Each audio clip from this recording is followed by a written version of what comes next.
This man got his car robbed over fighting someone at a takeover, and the worst part is he lost the fight. This man got hit by one of the drifting cars, and the drifter came back and did a burnout on his face. And this man is begging the crowd not to fuck up his car. These three incidents are just the beginning of all the wild things we're gonna be talking about in this video. Welcome back to the channel, guys. E-Squad, throw your E's up.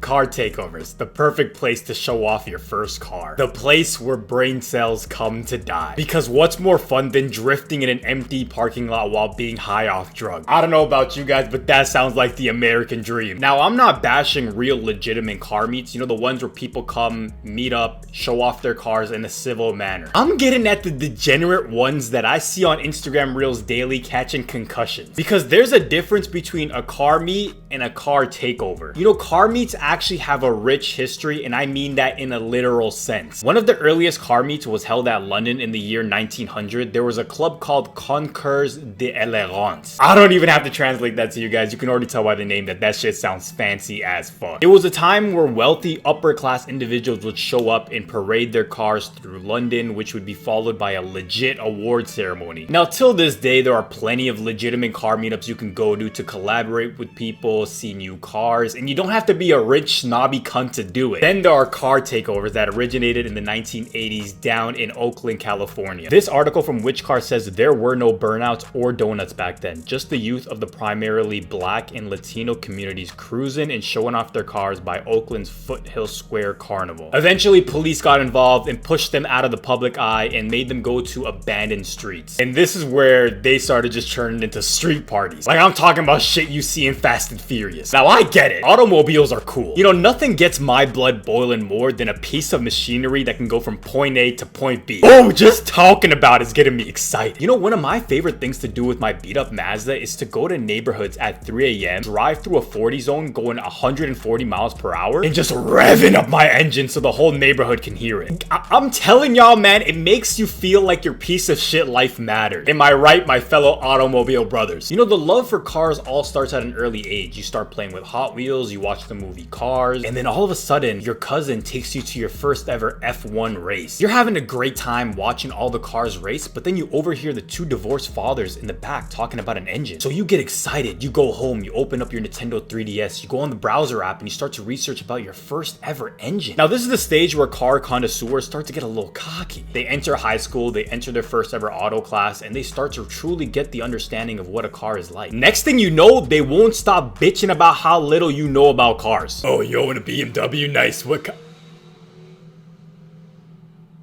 Oh, you own a BMW? Nice. What kind? Yeah, I just got a 340i. Oh, the 340i? Oh, that's the one that has the incline 6 turbo engine, right? I mean, I guess. Wait, you don't know what I'm saying? Not really. Bro, are you fucking gay? How the fuck? How do you not know what I'm saying? Bro, like, people like you don't deserve cars like that. Yo, It's you and just I a should vehicle, switch, man. bro. I get your BMW and you get my Toyota Corolla. I don't want you a man. shitty car. It's only fair. It's only right. Seriously though, all jokes aside, car enthusiasts are definitely pissed off about these car takeovers because it just brings a bad name to people that genuinely have an interest for cars. But now that we talked about the difference between a car takeover and a car meet, we're going to be looking at some of these clips that I saw on the internet, and I'm gonna have to censor some of the explicit parts of these clips because YouTube don't play. God forbid a man with high testosterone wanting to see a little bit of violence every now and then on YouTube.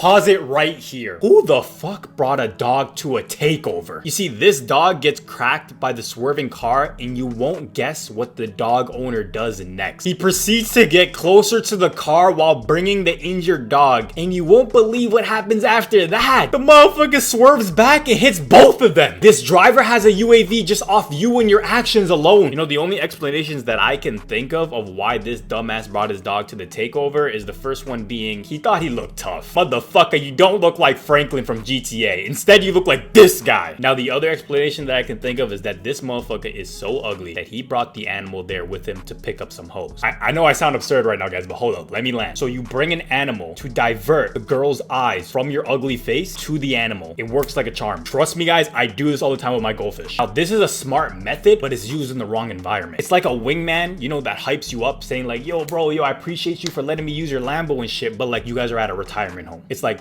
motherfucker, I'm not into gilfs.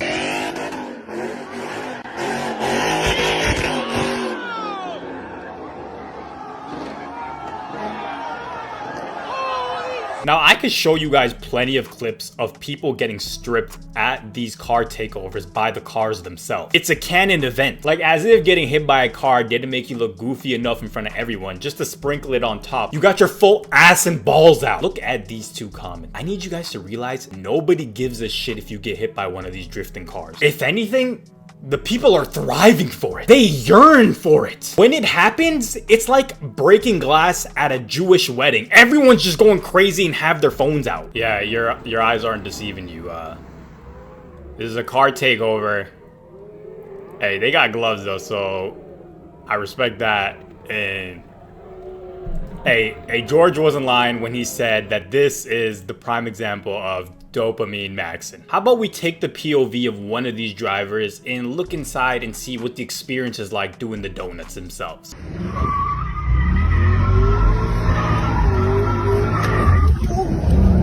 I'm gonna have to pause it right there. I'll show you the aftermath. Oh my god, dude, no. I'm telling you guys, you need to stay far away from one of these events. Even if you are just a bystander standing there, or hey, watch this one. This is what happens if you're in the way with your car. As you guys can see, this man is in the middle of the road minding his business. You know, I don't know why he's got the windows down and he's getting cocky.